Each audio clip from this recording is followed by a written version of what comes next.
But I mean, anyone that was mentioning the fact that it was a less than 1% death rate, far less than 1% death rate in most cases, was getting told they were a COVID denier or a crazy conspiracy theorist or XYZ of the kind of things that have been pumped out against people. Like, what's your sense of what that sort of like right think, wrong think does to our ability to discuss things? Because like COVID will not be the final thing on which this divide pops up. I think it'll get worse probably in terms of like what people are allowed to say or what's considered like acceptable. I think censorship is one of the concerning aspects of all of this.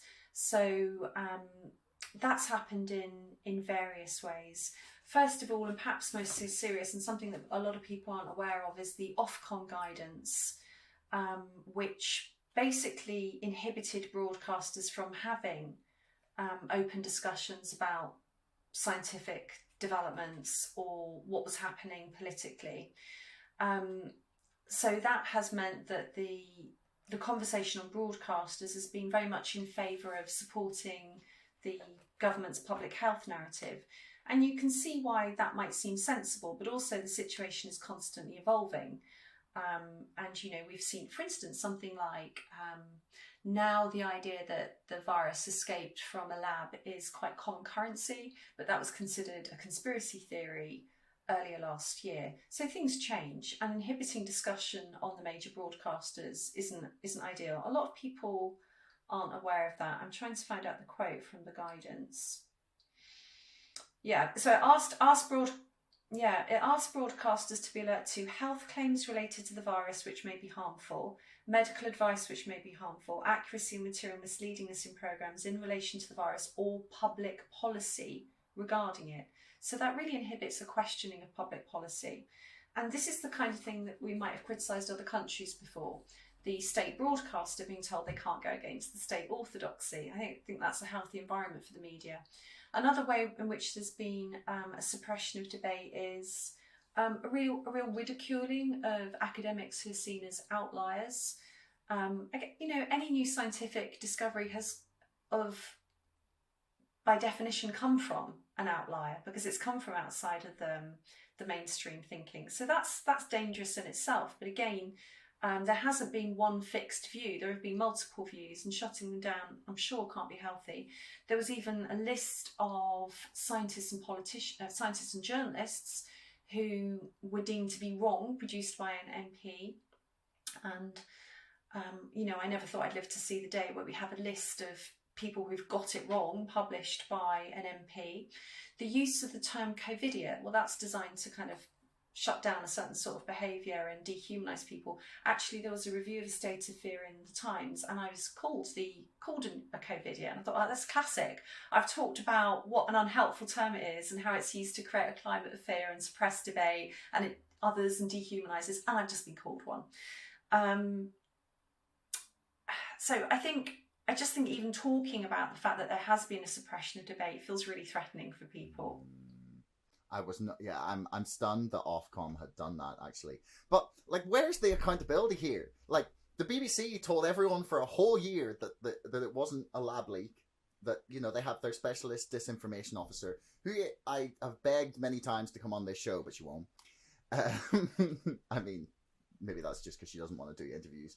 But she goes on about. She went on for a whole year about how these were dangerous conspiracy theories. We shouldn't listen to them, even though there were some very credible people saying it.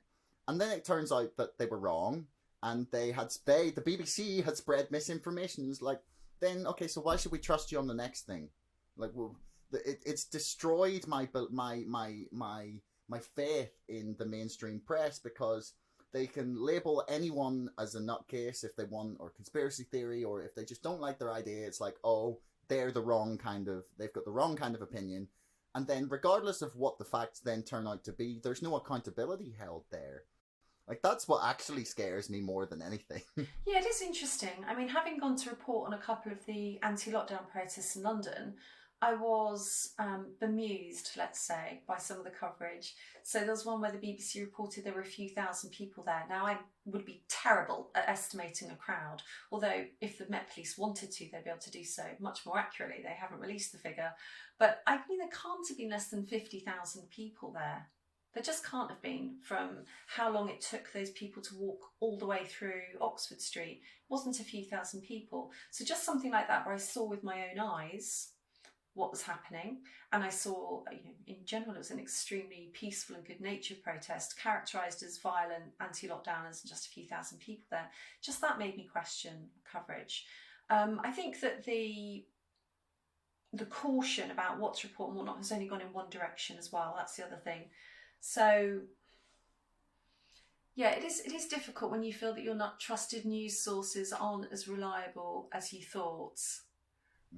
Because I want to have, like, I used to love the fact that the BBC in days gone by, at least, or earlier in my life, were considered to be like a bit pro-establishment, maybe a little bit like liberal elite, sort of Westminster, like what happens when you live in a major city, just that sort of like city, because we've got an increasingly city-rural divide in Britain, but like you could at least rely on the fact that they were attempting to create the best programming and journalism.